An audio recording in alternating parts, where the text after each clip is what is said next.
Les 7 signes d'une relation d'emprise. Bonjour à tous mesdames et bienvenue dans cette vidéo, je suis ravie de vous retrouver.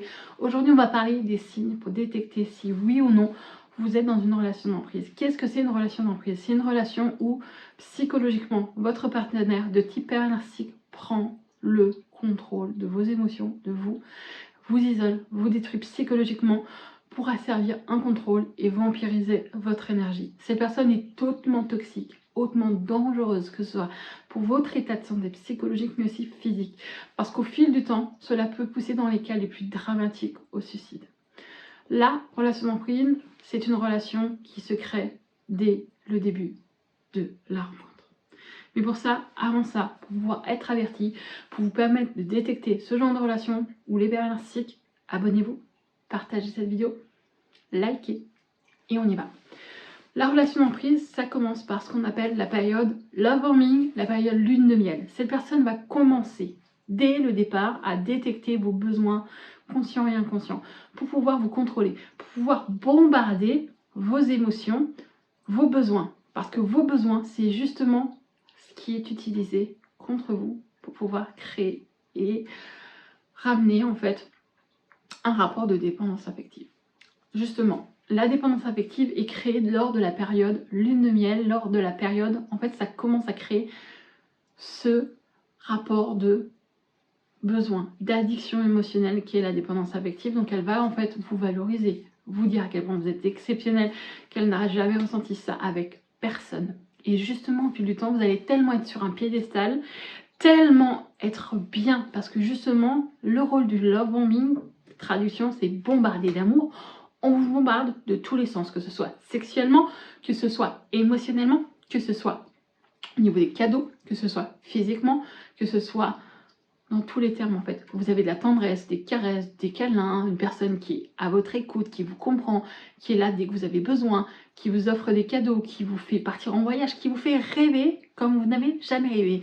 En fait, c'est justement la projection que vous avez eue de la personne idéale dans votre esprit que vous avez en fait l'impression d'avoir en face de vous.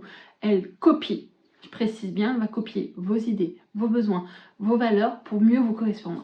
Justement, cette personne va en fait essayer de coller le plus possible à qui vous êtes pour pouvoir vous dire en fait j'ai trouvé une personne qui a les mêmes valeurs, qui a les mêmes ambitions, qui a les mêmes envies que moi.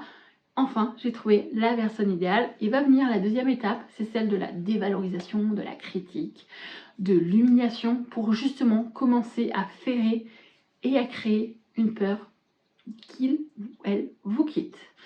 Parce qu'au jour d'aujourd'hui, il vous a valorisé au niveau de votre estime de soi. Et au fil du temps, qu'est-ce qui va se passer? Il va commencer à la casser. Il va commencer en fait à vous critiquer et à alterner entre les deux.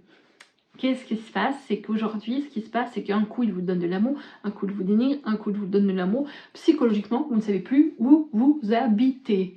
Tout simplement parce qu'au jour d'aujourd'hui, vous êtes déstabilisé et vous avez tellement peur de perdre l'image que vous vous êtes fait de cette personne que vous avez dit c'est peut-être ma faute, j'ai peut-être fait quelque chose qui l'a blessé, faudrait peut-être que je fasse des efforts, donc vous allez essayer de vous investir.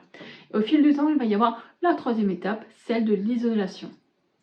Celle où il va y avoir en fait, petit à petit, vous allez plus voir vos amis, plus voir votre famille, être complètement dû à la dépendance, focus sur votre partenaire. Vous allez être complètement en fait dans la relation, vivre pour la relation, vivre pour lui, vous oubliez littéralement. Et justement, il va vous dire, tu sais très bien que cette personne ne m'aime pas, j'aimerais que tu arrêtes de la voir. Tu sais, ta mère ne m'aime pas. Et au fil du temps, en fait, il ne va pas forcément vous interdire, vous dire, je ne veux plus que tu vois cette personne. Il va y aller de manière plus subtile, plus douce, plus sous la couverture. C'est justement ça. Il va commencer en fait par vous mettre dans l'idée que on veut détruire votre couple. On veut vous enlever votre relation. N'écoute pas cette personne, elle est jalouse de nous. Et justement, au fil du temps, vous allez vous éloigner de vos amis, de votre famille. Parce que vous avez tellement peur de perdre cet amour que vous allez en fait commencer à vous isoler. Mais il va y avoir aussi une autre étape, c'est celle qu'on appelle les abus émotionnels. La violence psychologique, le dénigrement, les violences psychologiques, verbales, physiques, parce que ça peut aller jusqu'aux violences physiques, peut vous mettre des claques, peut vous tirer les cheveux, peut vous traîner par terre, peut vous étrangler, peut toutes ces choses horribles et difficiles à vivre et qui laissent des impacts psychologiques. Parce qu'au jour d'aujourd'hui, plus vous allez vivre des abus émotionnels, plus vous allez vivre des violences psychologiques à long terme, plus votre estime de soi va baisser, plus vous allez croire que vous méritez ce qui vous arrive, plus vous allez croire que le problème c'est vous parce que vous n'êtes pas à la hauteur, parce que justement en fait il va vous faire un lavage de cerveau et va retourner en fait votre esprit de manière à ce qu'on appelle, qui est lié au gaslighting, en vous faisant douter de votre propre perception des choses, de votre propre personne, au point où vous allez vous dire mais en fait il a fait ça, il va vous dire non, c'est toi qui m'as frappé en premier, c'est moi qui ai riposté parce que tu m'as giflé, alors que inconsciemment vous savez que vous ne l'avez pas frappé. Mais ce qui va se passer, il va tellement vous le répéter qu'au fil du temps vous n'allez plus réussir à vous fier à ce que vous vivez. Et au fil du temps, vous allez encore plus vous isoler de votre famille, vous allez vivre que pour lui, il va y avoir des moments en fait où vous allez être complètement déprimé, dépressif, vidé, épuisé. Vous allez être en fait une épave intérieurement parce que vous avez l'impression que vous savez plus en fait où vous êtes. Vous n'êtes plus à la hauteur, vous vous sentez vidé, le matin vous vous levez, vous êtes épuisé, le soir vous vous couchez, vous êtes épuisé, vous faites tout en fait, vous faites en sorte que la baraque est rangée, faites en sorte que tout soit rangé, mais le moindre petit détail, et même il va chercher le moindre petit détail pour prouver que c'est sale, que vous n'avez rien fait, que vous êtes une feignante ou un feignant, que le problème vient de vous. Il va aussi y avoir cette forme de séduction, mais à l'extérieur. Qu'est-ce qui va se passer? La séduction qu'il va utiliser, c'est se faire bien voir en fait par rapport à vos amis, votre famille. Et en fait, il va tellement passer pour une personne gentille, serviable, adorable, à la hauteur, à l'écoute. Tout le monde va se dire « t'as de la chance de l'avoir, c'est un homme extraordinaire ». Ouais, c'est parce que je vis à l'intérieur chez moi. Il va donner une bonne image de lui. Pourquoi? Parce que justement, il a besoin des autres pour exister. Il a besoin des autres pour se sentir valorisé. Donner une bonne image de lui va lui permettre en fait de faire en sorte que il va immiscer l'idée que le problème vient de vous, que c'est vous qui n'êtes pas à la hauteur, que c'est parce que vous ne répondez pas à ses besoins.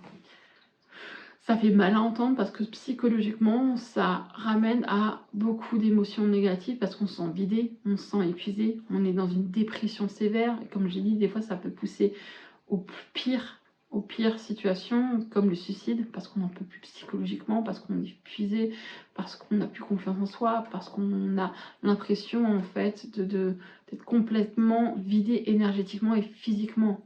Et c'est justement ce qui se passe dans cette relation.